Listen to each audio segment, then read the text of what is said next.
నమస్తే, నేను కిషోర్ కుమార్. ఈ వీడియో మీరు మొదటిసారి మన ఛానల్లో చూస్తున్నట్టయితే దయచేసి ఈ ఛానల్ని సబ్స్క్రైబ్ చేయండి.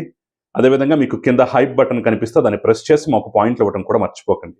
మీ ప్రోత్సాహమే మాకు కొండంత బలాన్ని ఇస్తుంది. నిన్న ఒక మిత్రుడు ఫోన్ చేశాడు. గురువు, వీళ్ళ వ్యవహార శైలి ఎందుకు నాకు అనుమానంగా ఉంది. ఇదంతా వీళ్ళిద్దరూ కావాలని కూడబలుక్కుని చేస్తున్నటువంటి ఆర్కెస్ట్రేటెడ్ డ్రామా అనిపిస్తోంది. నేను కొట్టినట్టు యాక్ట్ చేస్తాను, నువ్వు ఏడ్చినట్టు యాక్ట్ చెయ్యి, ఈ 5 ఏళ్ళు ఇలా కాలం గడిపేద్దాం అని చెప్పేసి ముందుగానే ప్రీ ప్లాన్డ్గా ఇదంతా నడిపిస్తున్నారా అనే ఫీలింగు, అనుమానం అయితే నాకు ఎందుకో కలుగుతోంది. వీళ్ళ వ్యవహార శైలి అలాగే ఉంది. దీని మీద ఏమన్నా ఆలోచించరాదా అని చెప్పేసి ఒక అంశాన్ని చెప్పాడు.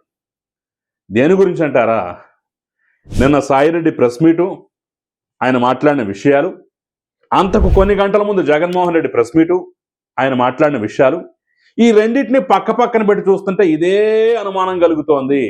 అసలు సాయిరెడ్డిని జగన్మోహన్ రెడ్డి కావాలని బయటికి పంపించాడేమో, మనం కొట్టుకున్నట్టుగా యాక్ట్ చేసి చాలా అంశాలు మన మీదకి రాకుండా తప్పించుకుందాం అనేటటువంటి ప్రయత్నం ఏమన్నా జరుగుతుందేమో నాకు డౌట్గా ఉంది.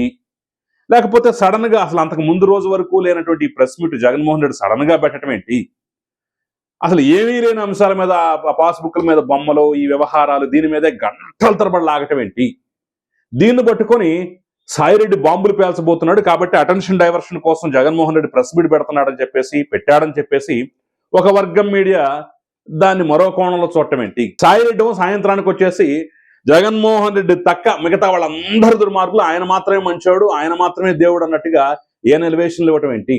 ఈ కథ అంతా చూస్తుంటే అనుమానం కలగట్లేదా? నాకైతే ఖచ్చితంగా అనుమానం కలుగుతోంది. మరి నీకు కలుగుతోందో లేదో ఒకసారి చెక్ చేసుకున్నాడు. నిజమే కదా అని చెప్పేసి నాకు కూడా అనిపించింది. ఎందుకో కూడా నేను చాలా క్లియర్గా చెప్తాను. నిన్న సాయిరెడ్డి ప్రెస్ మీట్ చూసిన తర్వాత ఫస్ట్ అసలు ఈడీ ఏమడిగింది, దానికి ఏం సమాధానం చెప్పాడు, అందులో ఉన్న బొక్కలేంటో కూడా మాట్లాడే ప్రయత్నం చేద్దాం. రాజ్ కసిరెడ్డే కర్త కర్మ క్రియ అని చెప్పేసి అప్పుడు చెప్పాను, ఇప్పుడు చెప్పాను, రేపు చెప్తాను, ఎప్పుడైనా చెప్తానని చెప్పేసి పదే పదే అదే గ్రామ్ ఫోన్ రికార్డ్ వేస్తున్నాడు సాయిరెడ్డి. రాజ్ కసిరెడ్డి కర్త కర్మ క్రియ అని చెప్పేసి పదే పదే ఎందుకు ప్రొజెక్ట్ చేస్తున్నావు అనే అంశాన్ని ఒక్కసారి మనం పరిశీలించినట్టయితే, అసలు రాజ్ కసిరెడ్డి ఎవరు? ఆఫ్టర్ ఆల్ జగన్మోహన్ రెడ్డి పెట్టుకున్నటువంటి ఒక సలహాదారుడు. బోలెడు మంది సలహాదారుల్లో ఇతను సలహాదారుడు. అంటే 100,00,00,000 లింగాల్లో బోడి లింగం అంటాం కదా, ఆ టైపులో రాజ్ కసిరెడ్డి ఒక బోడి లింగం లాంటి ఒక సలహాదారు.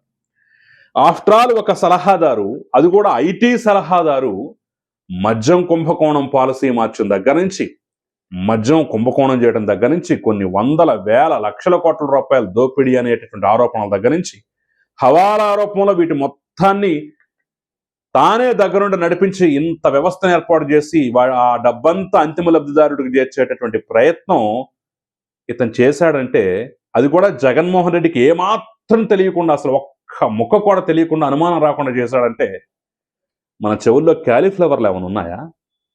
చెవులో పూలు పెట్టుకుని ఏమైనా ఉన్నావా? ఇది సాయిరెడ్డి చెప్పడం. జగన్మోహన్ రెడ్డికి మాత్రం అసలు తెలిసే అవకాశమే లేదు.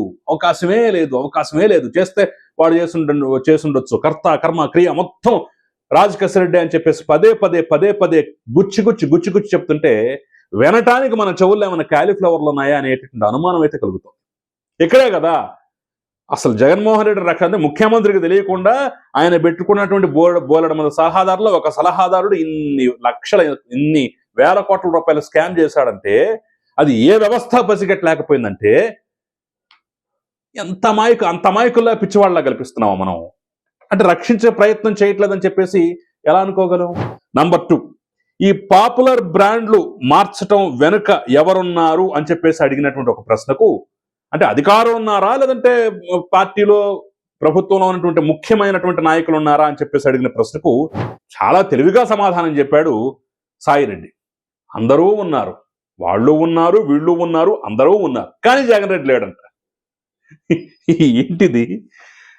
అసలు పాపులర్ బ్రాండ్స్ మార్చేసి రకరకాల పేర్లతోటి ఆ గోల్డ్ మెడల్ అని, గవర్నర్ ఛాయిస్ అని, అదని ఇదని దిక్కుమాలిన బ్రాండ్లన్నీ తీసుకొచ్చేసి జనం చచ్చిపోవడానికి కారణమైనటువంటి ఈ మద్యం పాలసీ, ఈ మద్యం విధానం, ఈ మద్యం సరఫరా, ఈ యొక్క వ్యవస్థలో ప్రపంచ ప్రఖ్యాతి చెందిన బ్రాండ్లన్నీ ముఖ్యమంత్రికి తెలియకుండానే మార్చేశారట. దాని మీద గగ్గోలు మొదలైనా సరే, ఇది తాగిన వెంటనే కడుపులో భగభగలు మొదలవుతున్నాయి, అసలు రకరకాలుగా అయిపోతున్నాం, చచ్చిపోతున్నాం అని చెప్పేసి కొన్ని వందల వేల మంది మీడియా సాక్షిగా చెప్పినా సరే అసలు ఆ విషయం జగన్మోహన్ రెడ్డికే తెలియదట. జగన్మోహన్ రెడ్డి దృష్టికే రాలేదట. జగన్మోహన్ రెడ్డి పాత్రే లేదట. జగన్మోహన్ రెడ్డి ప్రమేయమే లేదట. ఈ ముఖ్యమంత్రికి తెలియకుండా పాపులర్ బ్రాండ్స్ అన్ని మార్చేస్తారా? గగ్గోలు జరిగినా సరే, లోకం కోడే కూస్తున్నా సరే ముఖ్యమంత్రి వరకు ఆయన చెవికి చేరదా?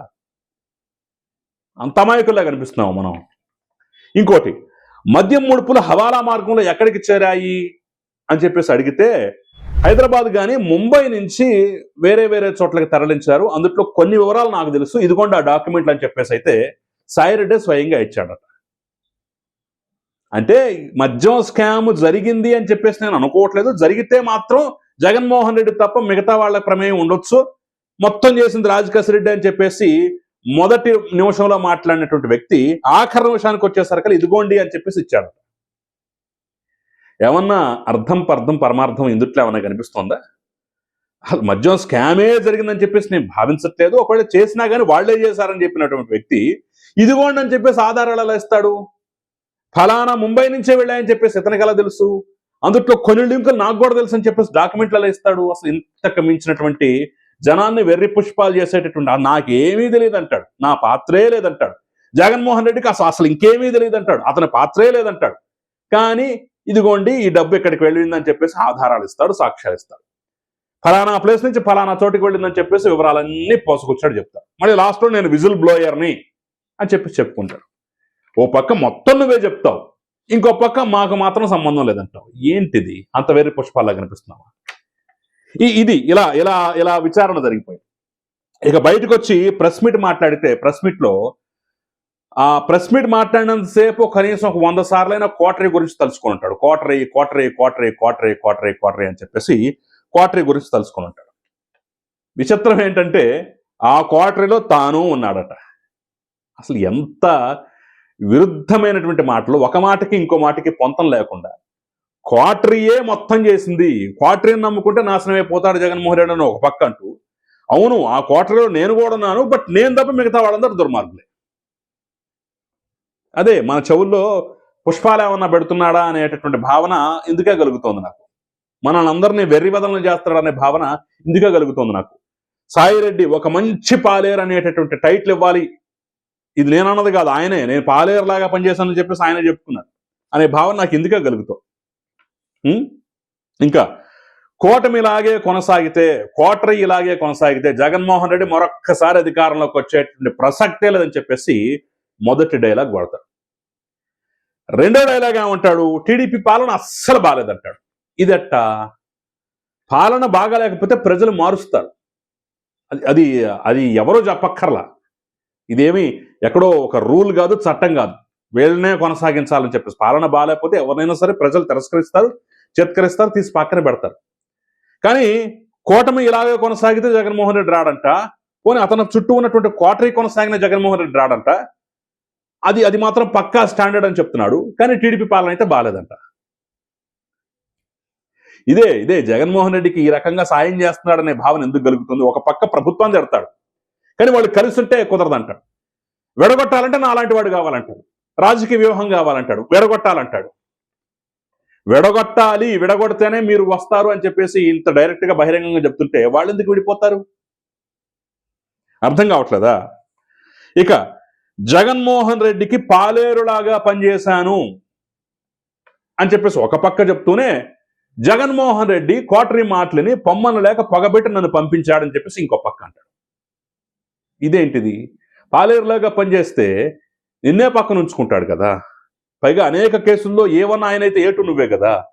మరి ఇంత ముఖ్యమైనటువంటి వ్యక్తిని ఎవడో మాటలని జగన్మోహన్ రెడ్డి ఎందుకు పొమ్మను లేక పొగబెడతాడు?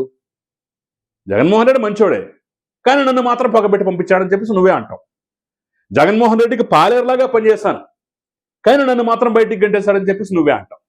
ఆయన మనసు విరిగిపోయిందని చెప్పేసి అంటావు, ఆయన మనసులో స్థానం లేదని చెప్పేసి అంటావు, రకరకాల మాటలు నువ్వు మొత్తం నువ్వు చెప్తావు. మళ్ళీ ఫైనల్కి వచ్చేసరికి జగన్మోహన్ రెడ్డి మంచోడే, ఆయన మళ్ళీ అధికారంలోకి రావాలని కోరుకుంటు. ఇది ఎట్లా? ఇన్ని విరుద్ధమైనటువంటి మాటలు.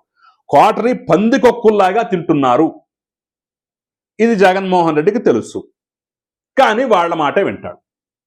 అసలు ఏమన్నా అర్థం పర్థం ఉంది అసలు ఈ కామెంట్లో? జగన్మోహన్ రెడ్డి వెనక ఉన్నటువంటి కోటరీ మొత్తం పందికొక్కుల్లాగా తింటారంట. తినే విషయం జగన్మోహన్ రెడ్డికి తెలుసంట. తెలిసే మళ్ళీ వాళ్ళ మాట వింటాడంట. ఏమన్నా అర్థం పర్థం ఉందా? ఫైనల్గా ఈ నెల 25 తర్వాత మళ్ళీ నేను రాజకీయాల్లోకి వచ్చే ప్రయత్నం చేస్తాను. అప్పటికి సంవత్సరం పూర్తయితే నా రాజకీయ సన్యాసం ప్రకటించి మళ్ళీ వస్తాను, మళ్ళీ రాజకీయాల్లోకి వస్తానని చెప్పి ఫైనల్గా చెప్పేశాడు. ఆ రోజు ప్రకటించిన రోజు చాలా మందికి అనుమానం, ఇది ఎంతకాలం కొనసాగుద్దో, ఈ సన్యాసాశ్రమ దీక్ష ఎంతకాలం ఉంటుందో, ఆ తర్వాత కాషాయం బట్టలు విడిచేసి మళ్ళీ సంసారంలోకి రాకుండా పోడు సాయిరెడ్డి మనస్తత్వం తెలుసు అన్నవాడు కూడా చాలా మంది ఉన్నారు. ఇప్పుడు అదే నిజం అవుతోంది. ఫైనల్గా ఏంటంటే మళ్ళీ రాజకీయాల్లోకి రావడానికి జగన్మోహన్ రెడ్డి వెంట వెళ్ళలేక, అలా అని బీజేపీలో పోవడానికి ద్వారాలు పూర్తిగా తెరుచుకోలేక ఇబ్బంది పడుతున్నటువంటి తరుణంలో, కొట్టుమిట్టాడుతున్నటువంటి పరిస్థితుల్లోనే ఇటు ఈ కేసు నుంచి జగన్మోహన్ రెడ్డిని బయటపడేయాలి, జగన్మోహన్ రెడ్డి మంచోడని చెప్పాలి, అట్ ద సేమ్ టైం ఆయన పంచనాచారులేడు, ఇటు వీళ్ళ పంచనాచారులేడు, ఇలా ఒక త్రిశంక స్వర్గంలో కొట్టుమిట్టాడుతూ చేసినటువంటి ప్రేలాపనులుగా చూడొచ్చు అనే భావన అయితే కలుగుతుంది. ఫైనల్గా జగన్మోహన్ రెడ్డిని పూర్తిగా రక్షించాలనేటటువంటి ఆ తలంపు సాయిరెడ్డిలో నరనరానా కనిపిస్తోంది. అట్ ద సేమ్ టైం ఆయన దగ్గరికి మళ్ళీ చేరలేక ఇబ్బంది పడుతున్నటువంటి ఒక ఇబ్బంది, అవస్థ, బాధ కూడా కనిపిస్తోంది. మళ్ళీ రాజకీయాల్లోకి రావాలనేటటువంటి కుతూహలం, ఎలా మొదలు పెట్టాలి అనేటటువంటి ఒక డైలమా కూడా కనిపిస్తోంది. రాజకీయాలకు మళ్ళీ తిరిగి రావాలనే కోరిక ఉంది. ఎలా మొదలు పెట్టాలో అర్థం కావట్లేదా, లేదంటే ఇంకేదన్నా ప్రయత్నం చేస్తున్నాడా అనేదైతే అర్థం కావట్లేదు. కానీ మనకి మొత్తానికైతే ఇన్ని డైలమాల మధ్య, ఇన్ని సందిగ్ధావస్థల మధ్య, ఇన్ని అంశాల మధ్య కొట్టుమిట్టాడుతున్నట్టుగా అయితే కనిపిస్తుంది. ఆయన చెప్పిన సమాధానం ఒక పక్క తానే ఇరికిస్తాడు, మరో పక్క జగన్ తప్ప అందరినీ ఇరికించాలి, అందరు దుర్మార్గులే అంటాడు. మరి ఇదంతా విన్న తర్వాత నాకు వచ్చినటువంటి అనుమానాలు, నా మిత్రుడికి వచ్చినటువంటి అనుమానాలు మీకు వస్తున్నట్టయితే నాకు ఖచ్చితంగా కామెంట్ రూపంలో తెలియజేసే ప్రయత్నం చేయండి. Thank you very much.